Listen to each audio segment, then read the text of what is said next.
4 months ago, he was my first guest on the Reluctantly podcast. So it's time for a 4-month checkup. Mike Plume is my guest today. Reluctantly. Today's show is brought to you by MikePlume.com. Tickets are on sale now for his March 2025 run of shows across the Canadian Prairies. The tour kicks off March 14th at the May Wilson Theatre in Moose Jaw, Saskatchewan, and wraps up 2 weeks later on March 29th at the King Eddie in Calgary. Tickets available at MikePlume.com. Reluctantly. It's very nice to see you.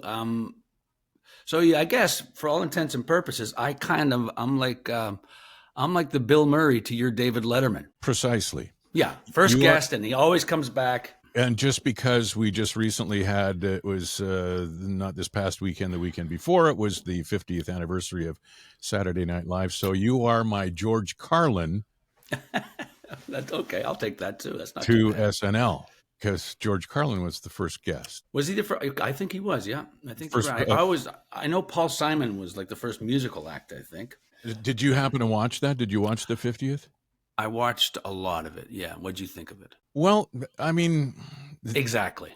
The thing is, it is what it is, and Yeah. Saturday Night Live has been what it's been for as long as it has, and there have been amazing eras and then not so amazing. Yeah.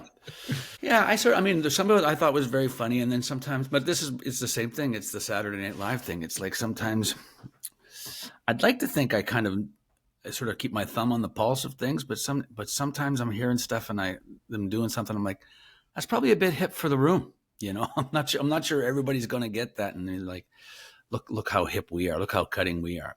Well, the other thing too is I think, especially during Weekend Update, you get into Colin Jost and Michael Che, and there's a lot of New York centric stuff that happens there that, you know, maybe people across the United States of America, which of course is their primary audience, they may not get because of, you know, lack of proximity, but certainly in Canada we wouldn't get it, especially the stuff that Che does. Yeah, no, again, a bit hip for the room, a bit too maybe too regional sometimes, maybe. I don't know. But what about the 50th anniversary, the one called Ladies and Gentlemen, which was the documentary on all of the musical guests? Did you watch that? I didn't catch that. For some reason, I think I confused. I thought that they were all in one. But I've seen clips now. I saw like what did I see? I saw the Nirvana post Nirvana gig. I thought that was pretty good.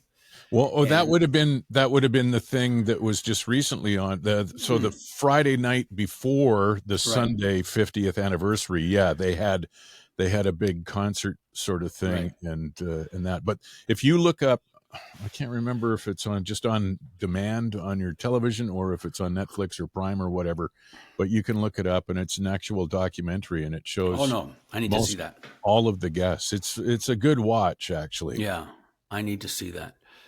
Have you watched that? I mean, it's been out for 6 months now, but that We Are the World documentary. Yes. Isn't that great? It's terrific. And the look on Bob Dylan's face. Oh, it's the greatest. Yeah. No kidding. It's like, you think of his song, the Ballad of a Thin Man. And it's, the opening lyric is, you walk into the room with your pencil in your hand, you see someone naked and you say, who is that man? That's kind of what I think that song was probably going through his head. That had to be how he's like, what, how did this happen? I just, the way he brought Stevie Wonder in to sort of coach him through that was so cool. I thought that was great. I loved everything about that. Everything about that documentary I loved. Everything, like even just the footage of Los Angeles in January of 1985. I don't know. I just love the whole look of it. The whole story behind it, the way that they did it, because it was after the Grammys, correct? Yep. Yeah. Yeah. That night of. So they had the Grammys, and then they said to everybody, "Hey, come on to the recording studio; it'll be fun." Yeah. Thinking that we'll just rattle this off, and it'll take. It's kind of like, you know, when my wife says, "Oh, well, you can do a project. You can just finish the roof in the laundry room. It'll take you a couple hours." Yeah.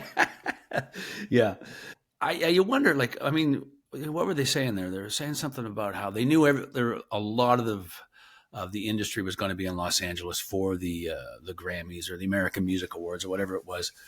And so, there's a good chance they could get the bulk of them to come in. And then Springsteen flew in from Buffalo, and I can't remember who flew in from Vegas, but yeah, I just loved everything about it. And boy, were their arms tired.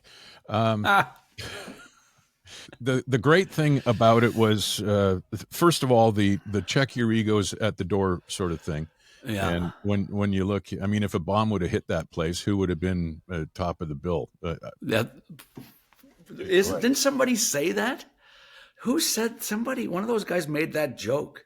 Like if they dropped a bomb on there, I can't remember, but who they said would be the number one act in the world. I thought it was a reference. I thought they said if they dropped a bomb on this place, what would the music industry do? Or something to that effect, because I think I have heard a reference to that joke before. Yeah, I thought it was much darker than that, but I could be wrong.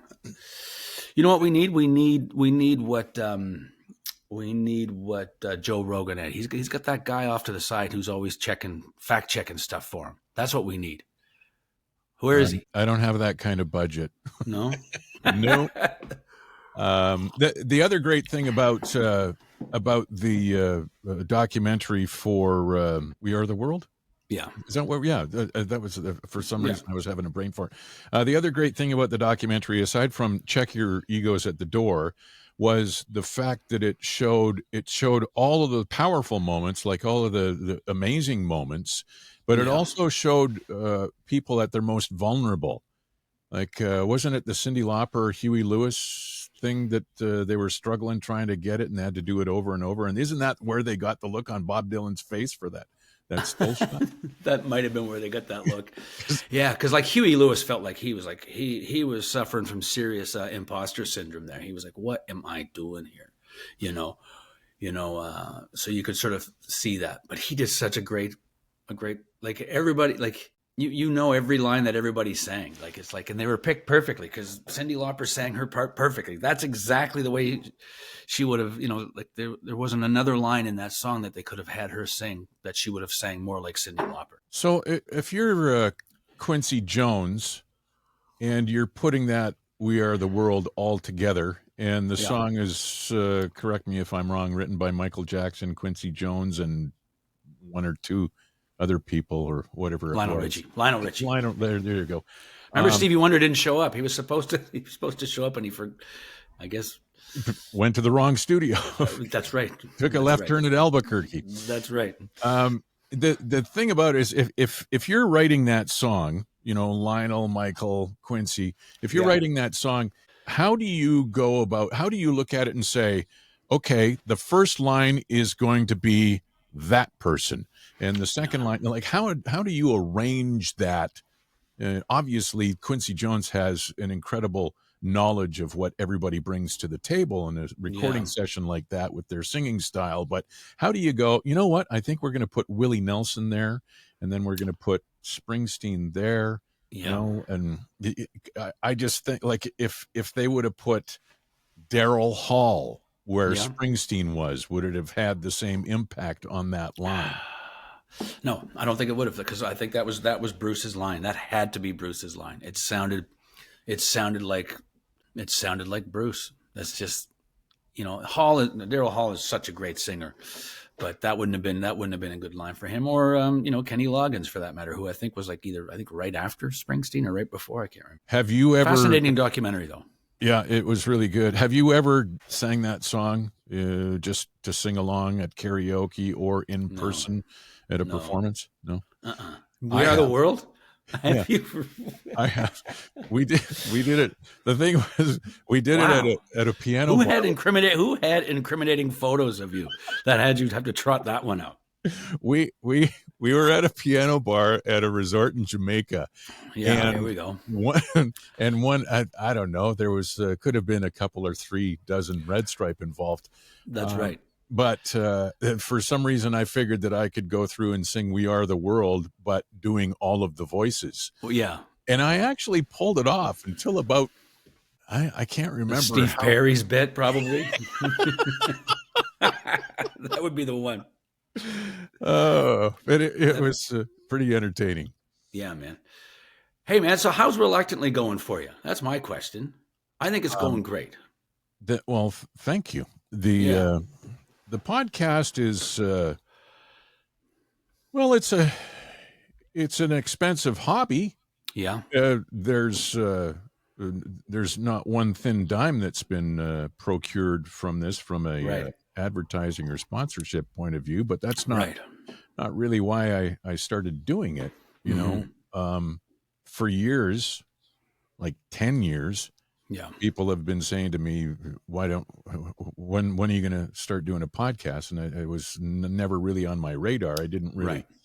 think that it was necessary. The thing about doing it is after, late last summer, and then I guess it's summer and early fall of 2024, I had a number of people, a lot of people actually that I respect, hold highly in the radio industry, suggest that I get into a podcast. Yeah. So I stepped off the curb and not really knowing what I was getting into Yeah. as far as a commitment and that sort of thing was concerned. But I found quite quickly that I really enjoy doing it, and Yeah. I look forward to recording a new episode every week, or stacking them up so that I've got some that are ready to go. Like In yesterday, queue. yeah, in queue. Yesterday I recorded with Scott Thornton, who was drafted third overall, 1989 by the Toronto Maple Leafs. Played a spell in Edmonton, and then Yeah. Montreal, Dallas, San Jose, and Los Angeles. And Yeah. he's got a new initiative with the Valor Hockey, the Valor Axiom helmets to help prevent concussions. He's working with Pat LaFontaine, and His career was cut short, wasn't it, he LaFontaine? his Pat LaFontaine, and we'll find out more about this because Scott's is for the March 4th episode, but Pat LaFontaine was the first famously retired NHL hockey player due to concussion syndrome, Right. and all of that. So I mean, is that what ended both Lindros's careers? I would think it was. They were both very concussion prone, yeah. Well, even Scott Thornton revealed to me, because I once he left Edmonton, he's not on the radar, right? But Yeah. he suffered. He had 3 in 1 year and 10 in total, so it's a big thing for him. But there's more on that coming up on the March 4th Yeah. episode. But I just find it, yourself included, it's fun to sit down and catch up, or fun to sit down and meet somebody, or Right. in your case, we've known each other for the better part of 35, 40 years. Yeah. With Scott, I hadn't talked to him since probably 1996 or 97. Wow. So it ends up being pretty fun. And I Yeah. don't know if I've completely figured it out yet. I'm not pulling Joe Rogan or Smartless numbers or anything Yeah. like that. Netflix hasn't offered you $100 million deal. No, nothing from Not yet. Netflix, nothing from Spotify, Right. nothing from Amazon Prime just yet. But Well, hang on, man. It's coming. it's been fun. I rattle through some of the guests that I have spoken with, and it kind of, I guess that there's some that you probably wouldn't expect that I would be talking to, just based on the fact that I have a history or the pedigree of being a classic rock radio host. Yeah. Thing. It's interesting because you and I were talking about podcasts, because you were saying that you didn't really listen to them and stuff, and I was the same way at first, because it's like, to me, podcasts felt like I can't watch if I'm going to be away from a television, during a sporting event, I can't record it and watch it. It just feels like old news to me. I just don't even want to. I can't, And so podcasts felt like that to me. I'm like, and I still wrestle with that with podcasts. I'm like, well, this is 2 weeks ago, this news. I don't need to hear this now, But I've become pretty obsessed with podcasts, though. But that was what I wrestled with out of the gate. I wasn't sure how long the best before date would be, what the best before date would be on a podcast, So, but I enjoy them. I enjoy them immensely. There's loads of different, and everybody's got an angle, and if that's your thing, it's you know it's great. The Like other thing too, from having the background that I have, being in radio for as long as I have since 1980, the thing about radio is it's a one and done, right? You yeah, do a show and then the show is done and then you get ready for the next show. So I do a yeah, show on a Monday and then that Monday, soon at 9 o'clock in the morning, that show's done. yeah, And then I get ready for Tuesday. And Tuesday, it's the same thing. It's a radio show, but yeah, completely different yeah, material. With a yeah, podcast, somebody could latch on to this. Maybe they happen to see something. This episode comes out. You post something on your social media. They go, "Hey, there's a Mike Plume. I'm a fan of Mike. I saw him in Gdansk or wherever on the European tour." yeah, And then all of a sudden they realize that there's another Mike Plume episode from back in October of 2024. yeah, So they can go back and listen to that. And it's the first time. It's you're being exposed. Somebody's always listening to it for the first time. You're yeah. probably not going to be repeat listeners, but you can always have that. And now that Yeah. there's a buildup of a number of episodes, it's like a You library that you can go got a to. catalog. Yeah. Yeah. There are very few podcasts that, it is, you're right, that you'll go back and like, you're not going to watch a recorded, it's back to that sporting event thing for me. I'm just not going to watch it, unless it was like, a classic game. And then, they're showing it on TSN 20 years down the road, classic game sevens, you'll watch that, but I just don't like watching them. So that's kind of what I wrestled with that whole thing. But the podcast is, I don't know. I enjoy the hell out of them. I really do.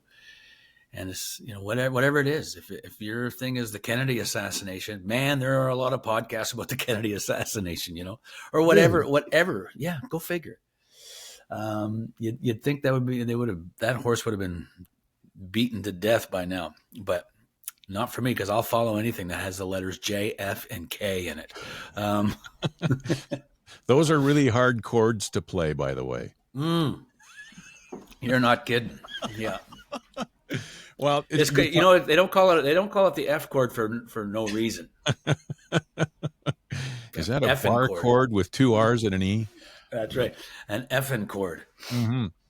Well, you talk about now being so into podcasts as you are, and me not really having listened to podcasts since their inception up until the fall of 2024.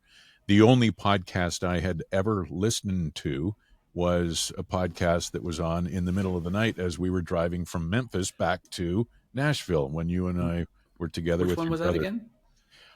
Wasn't it the Alec Baldwin? There was an Alec Baldwin. Yeah. Okay. And I don't even recall what it was about or anything like that. I just remember sitting there thinking, Alec Baldwin's like a TV star. He's so good, though. 30 Rock. He is so good at the podcast format. He really is. And I was going to say there are two podcasts that I will listen to. I listen to a couple of times a year, and it's the Alec Baldwin one where he's got Letterman as a guest for an hour. That's just great entertainment. That's just two geniuses going back and forth. And the one where he's with Seinfeld, and that's also very good. So those ones I keep going back to because they're just endlessly entertaining. So it was one of those two that we listened to, I guarantee you. So you go back and listen to the same podcast over again, or does he have them as recurring guests, kind of like you?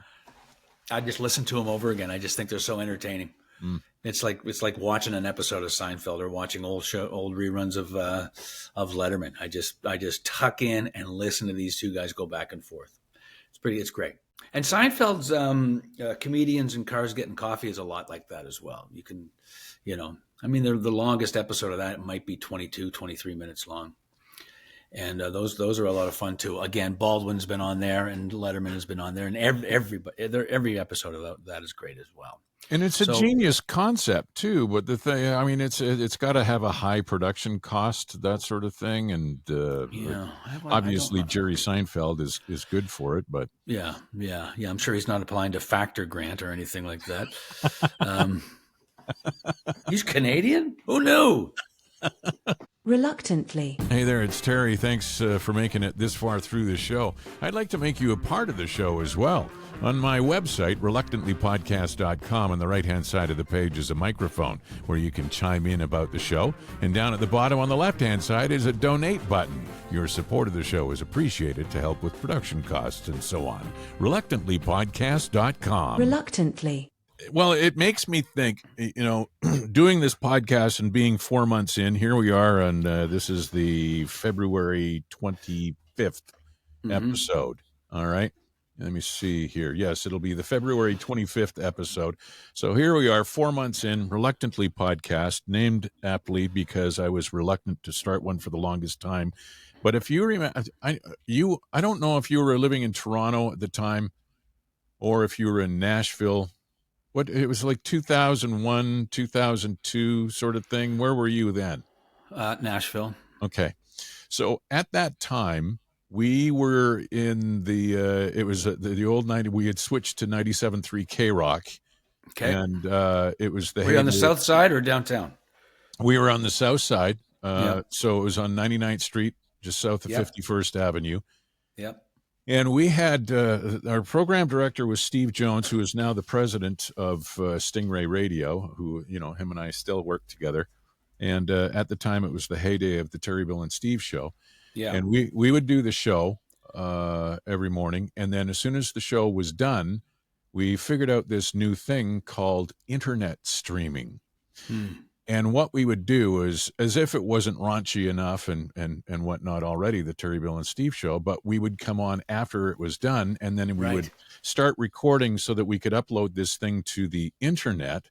It was called the Uncensored Show. Yeah. So we started doing the Uncensored Show, and literally anything was on the table for this. Yeah. There were topless trampoliners. There were the sex Sandra with all of her sex toys and very in-depth descriptions of how they worked and stuff. And we started doing that. I mean, and I'm not sure what year Tom Green started his show on the internet. There. Yeah, and then the famous story of him telling Joe Rogan about it, and then Joe Rogan saying, "Hey, if you could figure out a way to make money on this, you'd have something." Yeah. And then look at him now. Did you see that Tom Green documentary? Yes, I thought it was terrific. Yeah, me too. Yeah. Sorry to interrupt. But no, that's okay. But we started doing this Uncensored show, and we did it for a few months, and it just seemed like nobody knew what streaming was or what the internet was or how to go on and listen. And we talked about it, and we said, here's where you go to do it. And people they didn't glom onto it. Yeah. So it was too much too soon sort of thing. We didn't even know how many W's to run together back then, Ethel, It's true though. Ethel, how many W's in that? How many W's? But Grandpa, he fought in WW1. Does that count? Yeah, because you think if we would have stuck with that then, then it probably, it was the genius of Steve Jones, and then the material. I don't know how it would have developed, but is it Mark Maron who's got one of the longest running podcasts in? I think he's one of the very first. Yeah, he's right there. That's the WTF. You listen to that a fair bit, right? Yeah. He's got a great show, and he does, how does he do it? Like he does a bunch of ads off the top. It's just sort of him saying, hey, this is brought to you by, I don't know, Gibson guitars or whatever the hell is his. And then he dives into the show, but he's good. I just listened to one of his the other day. I think it was his interview with Joan Baez, and it was great. He's very good at it. Man, to have Joan Baez as a guest. How long was the podcast? Because I know some of his go like a fair length. Yeah. I mean, Rogan's doing the long one. His podcasts are all 2.5, 3 hours, man. And he does 3 per week. Yeah. So that's 9 hours. He's being paid, $200 million a year. I'd do that for 9 hours a week too. Yeah. I would find the time in my day. That's right. Yeah, okay, I'm only going to play 9 today. So where's your podcast? How many people have suggested that you do one? Because I was the same way. And then, I decided, I'm going to start one, and I was going to call it Reluctantly. And then, well, look what happened. So now back to the drawing board. Mm-hmm. You know what? Honestly, I don't know what I would talk about. And it's like, I don't know. I wrestle with that. I'm like, what the hell would I talk about? Well, here's the thing. You have a podcast, except it's on Substack, right? Yeah. Now, Substack is a written word sort of description, Mm-hmm. and you have quite a way with writing, obviously, songwriting. I appreciate that. And all of the stories that you go on to tell. And I have it up here. Substack, the way I remember it, Mike Plume. So yeah, so nobody can say I was lying, because that's just the way I remember it. Right, and well, as long and if you say if I recall correctly, and that's then right. Somebody, there's always the option for somebody to go in and correct you. Weren't in the Rolling Stones, right. But just looking through some of the stuff, and there's stories that go as far back as in the border, 1990. What was that's in Los Angeles? What was the story? What's the story behind that? Oh, Jesus Christ! That was when I showed up at the border. I was flying. I was going to. It was my first trip to the United States without my family, without my parents or whatever. And so I show up at the plane at the airport in Edmonton, and I get to the immigration officer, and he said, citizenship? I said, Canadian. He goes, I need proof of citizenship. So I pull out my driver's license. Remember back in Alberta back then, Alberta driver's license was 2 pieces. Do you remember that? That must have been. I don't recall. It must have been. It was a 2-piece. It was the picture, and then there was like a little folded up piece of paper. It was also all part of your license. And then probably like around late 90s, they went to a 1-piece. Really? I don't remember. I came here in 86, and I don't remember ever having a 2-piece license. Well, maybe I'm wrong. But anyway, as you remember it. That's the way I remember it. See? Yeah. Nobody can say shit. You pull out your license. Yeah. And I hand it to him, and he goes, this just proves you have an Alberta driver's license. This does not prove that you're Canadian. He said, anybody can get an Alberta driver's license. I had no idea.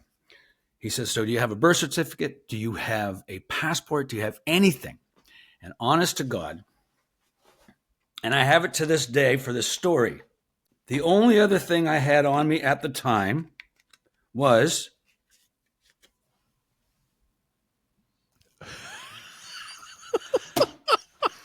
that's all I had. I had a driver's license and my Blockbuster video card. And he's like, you're kidding. You think I'm going to let you get into the United States with a Blockbuster video card? I'm like, I don't know. It's the only other thing I have with my name on it. And then, as they would say in TV Guide, hilarity ensues. It was just, so it was that kind of thing. It was just, just memoirs of a dumbass, really. I just had no proof of citizenship, Yeah. I had proof that I was a moron, but I had no proof of citizenship. So did he take your Blockbuster? Here's the thing. I can't believe that you were still able to just reach into your pocket and pull it out right now, this minute. I do it for one reason, for the story. So I can tell that story with oomph. But you had no idea that I was going to bring that up. I just happened to scroll through on Substack because I have it open, and I asked you about the border in Los Angeles. Yeah. And you still got the Blockbuster card. So did you give it to him? Did he go through and see what you had been renting? He just shook his head and he's like, no. He says, come with me. So he takes me in the back room and he starts going through all my stuff and squirting toothpaste out on the table and like, honest to God, it was a mess. And he goes, where are you going? I said, I'm going to Los Angeles. Why are you going to Los Angeles? I said, well, I'm going to a songwriting conference. What do you do in Canada? I'm a musician. Oh, okay. So why are you bringing a guitar? I said, well, because, I'm just like when I'm sitting around my hotel room, maybe I can play guitar or something just to kill some time. He goes, I don't think you're coming back. Just like that. And I said, I just couldn't even believe it. I mean, you don't think I'm coming back? He goes, yeah, I think you're just going to disappear. So you're going to get off the plane in Los Angeles and disappear. It happens every day. I can't let you in. I just couldn't even believe it. I also had like 20 demo tapes, and he said, so what's with all these tapes? I said, I'm going to pitch them to publishers and stuff in hopes of maybe getting a publishing deal. So you are looking for work while you're in the United States? I said, I didn't really think of it that way. He goes, well, that's the way I think of it. And so this went back and forth for maybe half an hour or so. I was in this back room, and then I could hear, final call for, flight 5050 to Los Angeles. And I'm like, I can't believe I'm not going to get on the plane. And then he says, because I'm in a good mood, I'm going to let you get on the plane. I said, oh my God. So I'm just start throwing everything in my suitcase. I've got my wallet. I throw it in my suitcase and all this stuff. Everything's thrown in the suitcase. And at the last second, I'm like, I better take my wallet. So I grab my wallet and I put it in my pocket, zip up the suitcase, and away I go. And he goes, because I'm in a really good mood, he says, I'm going to let you take one demo tape with you. You'll leave the other 19 behind, but you can take one tape. I said, okay. So I throw that tape in. I said, thank you, sir. I appreciate it. And he goes, and well, you should. I'm like, oh, Jesus. Okay. So I throw it. I get on the plane. I land in LA, go to the baggage carousel. 45 minutes later, everybody's gone. I'm standing there, no luggage, no nothing. And I remember thinking, thank God I had the, the presence of mind to grab my wallet, because I would be, I would probably still be at LAX turning tricks. I don't know what the hell I'd be doing. Dressed in an orange robe with a little ponytail at the back, trying to collect money in a hat. Yeah, it was a mess. And so, and then like 4 days went by before my luggage ever showed up. And it was the greatest weekend of my life. It was just a crazy story. But that was my first trip to LA. It was a good time. It was anything that could happen, happened. Shy of hanging out with Slash, but that happened the next time I went in. Well, okay, you can't just drop that and then say, anyway. So, well, that's the way I remember it anyway. But you've heard that story, right? Well, whether I've heard it or not, it doesn't matter. There's people. Well, nobody's listening. That's true. You can see my numbers. That was like a Letterman thing. That's what Dave would have said. Yeah. So again, one of those crazy things that this was 1999, and we were in Los Angeles opening for Lynyrd Skynyrd. And so we roll into town a night early, and none of the guys had ever been to Los Angeles before. And so we had the night off, and it's like, let's go hang out on Sunset Strip, man. And so we went down to Sunset Strip and just had ourselves the best time. And they had just they were bringing in all the non-smoking, smoke-free environments there. And so we were just looking for a place where we could sit and watch people and smoke cigarettes. And so we ended up going to the Rainbow, which is right next door to the Roxy. And we went to the Rainbow and we sat there and on the patio, and the patio was packed with people, and we're out there smoking like lab rats. Well, all of a sudden this black Mercedes pulls up and Slash pops out, and he makes his way into the Rainbow, and he sits on the patio. By the end of the night, at about midnight, the patio had completely emptied out. There was nobody left. There was just me and the guys and Slash and his table. And for some reason, we were just having a good time, and Slash seemed to pick up on the notion that we were having a good time, and he came over and sat with us. And it was us and Slash. And he's like, hey, man, I'm Slash. So I'm like, well, one name rockers, I'm Mike. This is Dave, Ernie, Derek. This is my buddy Evo. Nice to meet you, Slash. And we had the craziest night. And I had bought earlier that night, we went to Tower Records. I bought a copy of our Song and Dance Man record, and I gave it to Slash. I can only imagine what substances ended up being inhaled off of that in 1999. But it was interesting because that was the only time in my life that I've been around somebody that famous. But there were people across the street who were like paparazzi and stuff, and they were yelling and screaming, just trying to get a reaction from him. And then at one point, he's like, well, time to get naked. And he stands up on the chair on the patio at the Rainbow and drops trow. he's got these leather pants on, and he and there's Big Jim and the twins hanging out.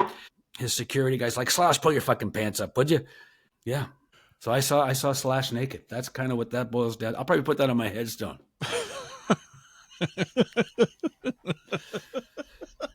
At least that's the way I remember it. But I was a designated driver that night. And so anyway, it was just all hell broke loose. And he invited us back to his place in the hills. And I said, guys, no. Everybody was legless drunk. They were drinking like they were going to the chair. And so we piled onto the bus, and I'm driving through Beverly Hills. And I remember Evo saying, Mike, pull over. I got to puke. I'm like, man, you can't throw up on Aaron Spelling's front lawn, man. I swear to God, something will happen. We got to get through Beverly Hills, man. I'll pull over when we get on the interstate on the other side. Those were good times. You know, a couple of weeks ago, I had a chat with Corey and Todd from Took, who are in, with Miles Kennedy and the Conspirators. Now I'm gonna have to have a chat with them again. I'm gonna have to have a return visit with them to talk about the Slash story with the Plume Band at the Rainbow Room. Well, this would have been 1999, so I don't know what kind of would they have been affiliated with him, or was he in Velvet Revolver at that time? Ooh, that's a good question. I don't know. Yeah, I don't know. Well, Todd played with Shania for 26 years or something like that, and who knows? The pedigree of that band is off the charts. It's insano how that developed, and the people that they have played with, and just at down times wanting to get together, and because they lived in Los Angeles, they wanted to go back and have some of that Canadian comfort music. So they started up this band just doing Canadian playing Thinking of You by Harlequin. Yeah. and all of a sudden it turned into, what the hell? People are really digging this. And now it's time to put out an original album. But immensely talented, those guys. It's crazy. They're spectacular. And if you ever get a chance to talk to Corb Lund, that's his favorite band. That's my favorite band of all time. I love those guys. He just thinks it's the best thing ever. And it is. When you see them, you're like, you kind of forget the late 70s and the first half of the 80s. That might have been like the golden era for Canadian rock and roll. God, there was some good music back then, man.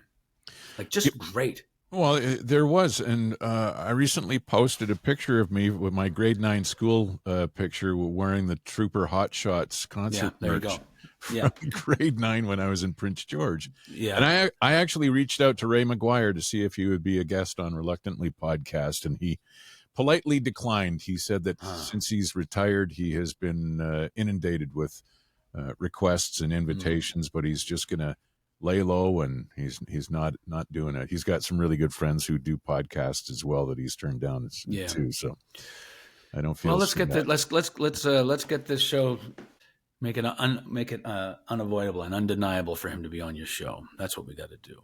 Reluctantly. Today's show is brought to you by TerryEvansInc.com. That's me, specializing in voice acting and voiceover work for commercials, in-house PA, and on-hold systems, and radio station imaging. Email me, Terry@TerryEvansInc.com. Reluctantly.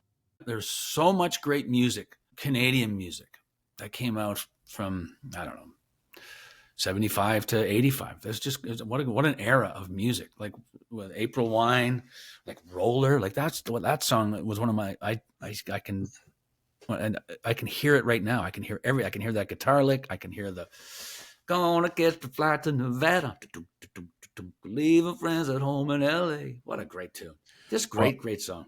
And you talk about that era. For me, that was my grade 5, 6, and 7 era when I was living on the UBC endowment lands. My stepfather and my mom, and I had a paper route delivering the Vancouver Sun.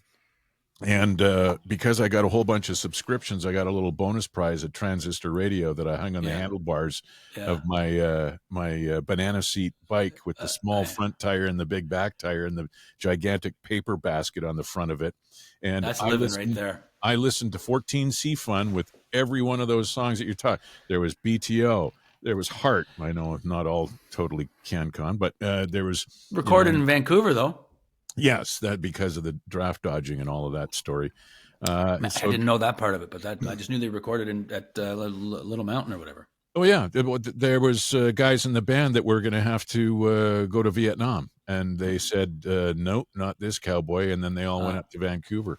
I'll be stationed in Canada. Yeah, but yeah, all of that stuff coming out there. BTO. It was the tail end of the Guess Who, the beginning of BTO. It was April Wine. It was Trooper. It was all of that stuff that started coming out, and it was huge. I remember Streetheart. Streetheart. I remember Red Rider.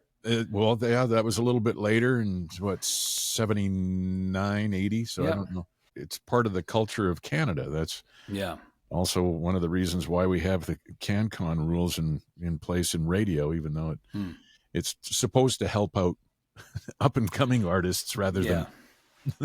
But right. I'm not even going to get on that tangent. I could, but I don't feel like it. Yeah, it's you talk about a 3-hour podcast. There's all kinds of things that could be brought up with that. Brian Adams, he said his whole problem with the whole CanCon thing, and he says he and his manager Bruce Allen, they felt that it could breed mediocrity, and he might have been onto something there, but on paper it's supposed to be a great thing, and I'm sure it is a lot of the time. But there's still small acts who fall between the cracks. That's just the way it is. That's for sure. And when I'm talking about small acts, I'm talking about yours truly. Well, and it's exciting stuff too. It's not just a 4-month catch up, but it's also a reason to chat because starting in March, you're heading west, are you? Heading west, but this is just a solo run, so this is just me and my guitar, and so I plan on. It's going to be an evening of songs and stories about a life on the road. So my Slash story may make an appearance, and various other funny little quirky things that happen that could only ever happen on the road. There's shit happens on the road that could really only ever, it'll never happen if you're living at home. It just won't. It can only happen on the road, We did a band run back in September of 23, and that was great fun. That was a lot of fun. I'm writing about that right now. It's sort of taken me a year and a bit to process the whole thing, but that was the greatest tour I've ever been on. And we had some good tours over the years, but that was just a very meaningful tour. It was so much fun. But this one's just going to be me and my guitar. And I just want to tell stories and sing songs, and probably in that order, So, but just ideas, little snippets of where song ideas came from, and maybe where I was, I was in Saskatoon when I wrote the song DiMaggio, stuff like that. Just tell that story. Well, that's kind of what Tom Cochrane was doing with Bill Bell. He was doing it, and Randy Bachman also did that. Yeah. The Randy Bachman show, doing that, he did it with his full band, but he would go there, and it was great because my wife's dad, Jody's dad, went to school with Randy Bachman in Winnipeg back in the day.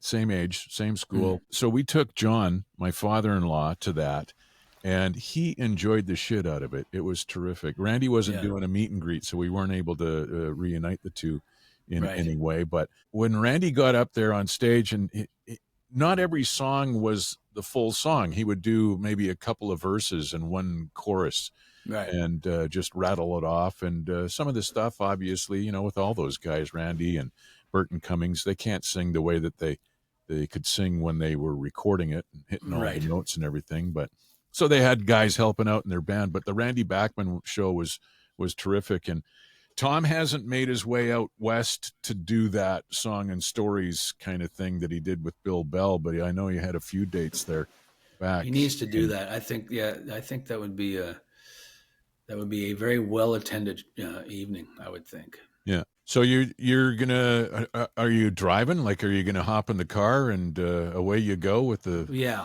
Yeah, I'm going to fly to Regina, and then rent a vehicle there. The first show is on March 14th in Moose Jaw at the May Wilson Theater, and then the next day on the 15th back in Regina. Then a show up in Humboldt on the 16th, and then have a couple of days off, and I'll make my way to Edmonton for a show at the Starlight Room on the 19th.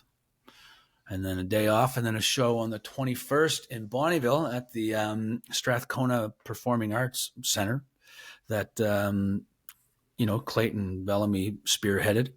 And you played that fundraiser last year for it, I believe. Yes. So, and I was there the first year. I was there on the first year that they had the golf tourney / fundraiser event.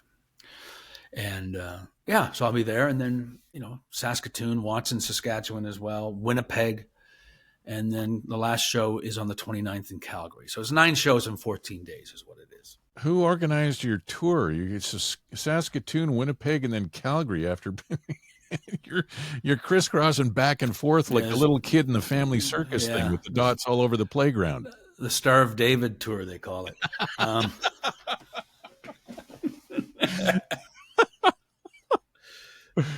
Anyway, yeah. Well, you're looking at the router right here. Yeah, I booked the whole thing myself. It was just like I sent emails to all the clubs and said, "Look, I'm thinking of doing a tour late March. What do you have?" And so Calgary, the King Eddie in Calgary, they were the first ones to get back to me, and they said, "How's Saturday the 29th?" I'm like, "Perfect." And then Winnipeg was like, "How's the 27th?" I'm like, that works as well. Okay. So, and then just sort of started, putting shows together at that point. That's just the only way you can do it. But once I get to Winnipeg, I'm dropping off the rental and I'm flying from Winnipeg to Calgary for that show, Yeah, that makes sense. That's a good idea, actually. And some of these venues you've played before, Starlight Room in particular in Edmonton. Yeah. You played the Starlight Room. What was the Starlight Room gig where it was all rearranged? Like there was a different setup in there with seats, and was that the Fools for the Radio video shoot or some such thing? What was? No, it was a Steel Belted Radio show. I can send you that's on YouTube. That whole documentary is on YouTube. I can send that to you, and we can put that link in the show. Yeah, that'd be good. Yeah, so that was in July of 2000, and I think Kate was born that day or the next day or that week or something. You are correct, sir. Yep. I remember where you were sitting. You were just off the side of the stage there. Isn't that bizarre? So that was just within a day or two of Kate being born, and you were doing a show at the Starlight Room or whatever it was called at the time. Yeah. So that was a day or two within the birth of my daughter in the year 2000, in July of 2000. And then the other thing, when my son was born in November of 1997, you were playing at the Sidetrack Cafe. Yeah, was Blue Rodeo there? That was the Blue Rodeo night. It was indeed. There's something that was occupying my mind. I don't really recall. That's right. Yeah, I just remember walking up to the front of the stage and giving you a cigar. Yeah, I remember that vividly. And in fact, I think one of the first time in 1990, what was that, 97? That would have been like, I remember you called me because we were at the Jubilee. Because Blue Rodeo they were doing these shows. They would do a show at the Jubilee, and then they would do a club show the next night. And then in Calgary, they did the same thing at the Jubilee in Calgary, and then they did a club show. And we did all these shows with them. But I was sitting on our bus, and you called. I think you guys were like on the way to the hospital or something like that. And then the next day we were at the Sidetrack. But I remember you were like, it was like, obviously it hadn't happened yet, but you had called. And I think that might've been the first time I ever talked on a cell phone. I'm like, who the hell's this Terry guy must be like a Rockefeller. How's he calling? Where's he getting the money for the cell phone thing? And, it was crazy, but I remember that. And then, the next day, whenever you called me the day before, Riley was born, and then the Sidetrack show you showed up. I remember that. So the story goes. Yeah. Bootleg is Riley's first musical memory. Yeah. from when he was a kid, from us driving around, going back and forth to the golf dome from the acreage out by Gibbons. Yep. And going out camping to Long Lake and playing the table for one CD. That was 2003. There you go. And then the day came where he was playing drums for you at a gig at the Needle Vinyl Tavern. Yeah. All right. Well, it was good to catch up. The 4-month checkup, I think, has been a success. Yeah, let's do that. I'll do that in 4 months again. That'd be a hoot, man. All right. What are we doing here? Let's open up my calendar. So it is... this will be the February 25th episode. So if we're going June, end of June. 3, 4. Is that what it is? July? Yeah. June, July? All right. Well, that'd be great. I'll be in my little cabin up north by that point. Actually, July 25th, I may be at my cabin as well. We shall reconvene then. March, April, May, June. June 25th. There we go. All right. Real quick, Jenny's good. Ruby's good. They're both splendiferous. Ruby is like on a rocket ship right now, so she's moving in the. She is certainly, things are moving in the right direction for her. So yeah, good on her. When does her term come to an end and she comes back home at Berkeley? She's done school late April, and that's her third year. And so then after that, she's got one more year. And then she'll probably move, I don't know, she's thinking maybe moving to New York City for a year or two, but she's eventually, she'll wind up in Nashville. That's where she's going to wind up. There's no doubt in my mind and a 99.9% chance that we will follow her there. I remember you saying that last time we chatted. In April, when she's done this third year, is she planning on heading back home with you and Jenny in Ontario, or is she going to stay in the States? She'll probably stay in the States. She'll probably come back for a week or two or something like that. She'll probably go to Alberta for a week or two in May, hang out with, all her grad class, all her chums. But then she'll spend the summer in Boston. She's got a little job working at a coffee shop there, and maybe she may take some classes through the summer. I don't know. Next year's her last year, so she wants it to, be as stress-free as possible. So I wouldn't be opposed to her taking a couple classes through the summer. So we'll see. Very good, sir. Yeah. All right. We shall see you at the Starlight Room. And everybody else can look forward to seeing you the 14th of March in Moose Jaw, 15th Regina, 16th Humboldt, 19th here in Edmonton, 21st Bonnyville, 22nd of March in Watson, Saskatchewan. Can you hear me now?